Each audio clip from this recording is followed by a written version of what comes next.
2000 ரூபாய் நோட்டுகள் செல்லாமல் போன நிலையில் இனிமேல் புதிய 500 ரூபாய் நோட்டுகளும் செல்லாது என்று அறிவிக்கப்பட்டுள்ளது. அது செல்லாதான் போட்டு. அப்படியா? சரி, சொல்லிடும். தற்போது கிடைத்த செய்தி, இன்று முதல் புதிய 200 ரூபாய் நோட்டுகளும் செல்லாது என்று மத்திய அமைச்சகம் அதிரடியாக அறிவித்துள்ளது.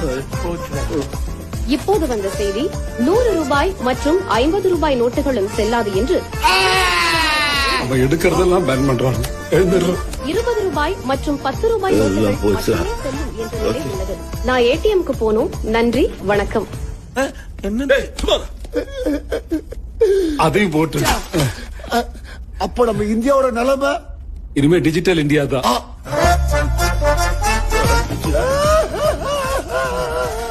அழாத மனசு, இந்த பணத்தை வச்சு உனக்கு ஒரு ஃபாரின் விக் வாங்கி வைக்கலான்னு பார்த்து முடியாம போச்சு.